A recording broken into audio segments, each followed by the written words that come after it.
You know why? Because like me, many of you, so much of your life was into this program. And the ramifications of such an attachment is still there for many of us.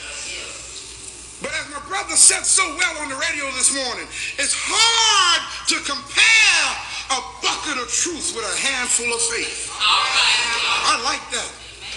When you got a bucket of truth and a handful of faith, you better hold on to that bucket of truth.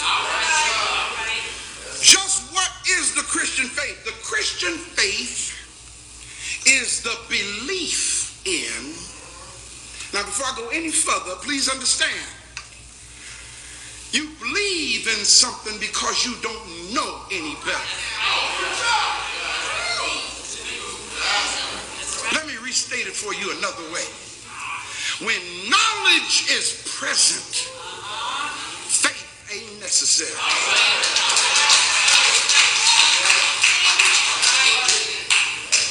You don't need to believe that I'm holding a cloth in my hand.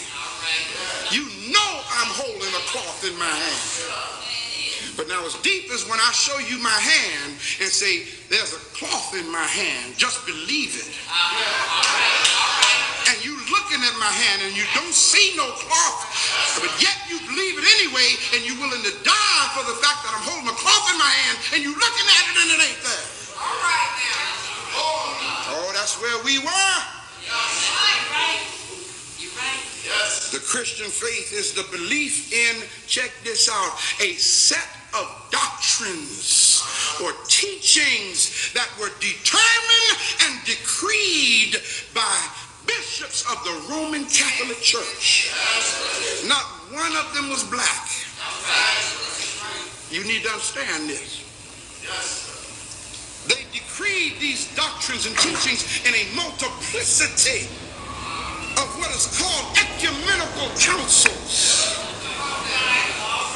In fact, y'all, there were 21 of them. Starting in the year 325 AD, the Council of Nicaea, under the rule of Emperor Constantine in the 4th century, and from 325 AD to the year 1962. A period of 1,637 years the Roman Catholic Church been meeting, changing their teachings and their doctrines over and over, trying to readjust them to fit because they knew they were a lie. Look at the person next to you and say, the lie can't stand but for so long. Sooner or later, the truth is going to come out.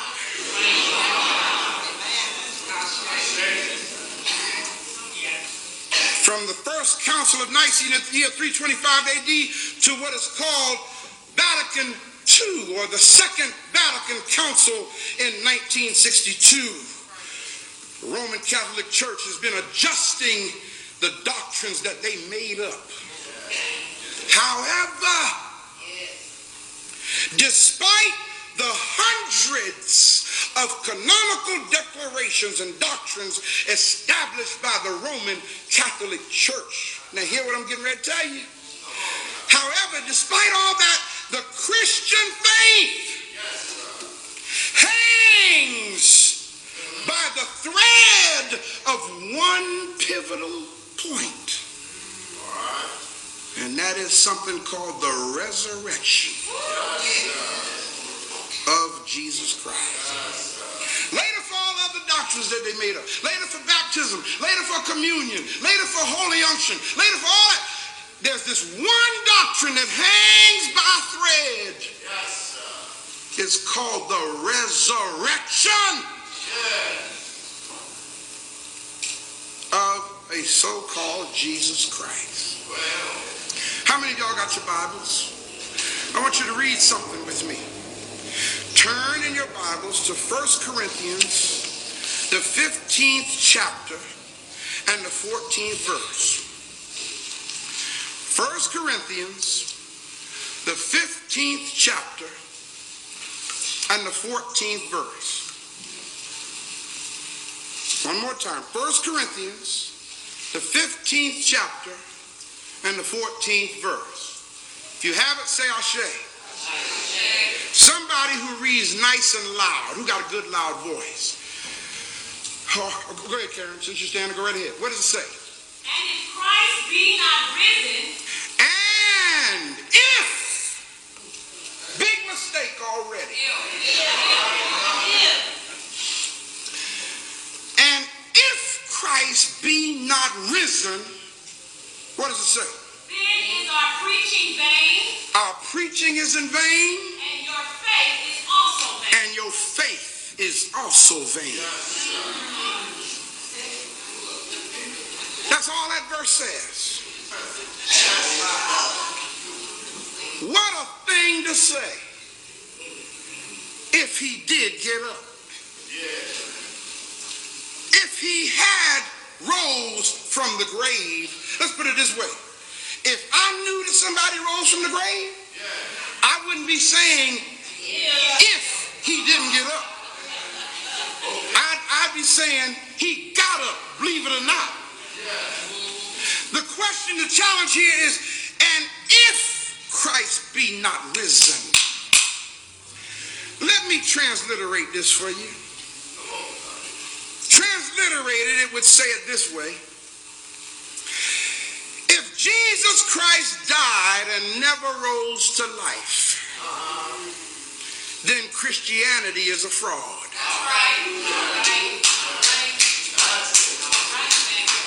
That's painful, isn't it? If he died and did not get up, Christianity is a fraud. You know why? Because the entire Christian faith hangs by that one string. That's what that verse says. If he did not get up from the dead, our preaching is in vain and your belief is in vain. Look at the person next to you and repeat after me and say, I know it's painful.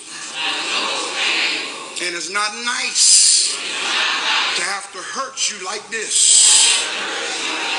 But how in the world can somebody who never existed get up out the grave?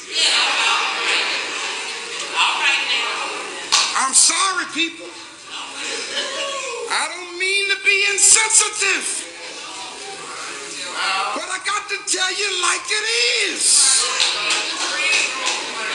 We're talking about a story that was fabricated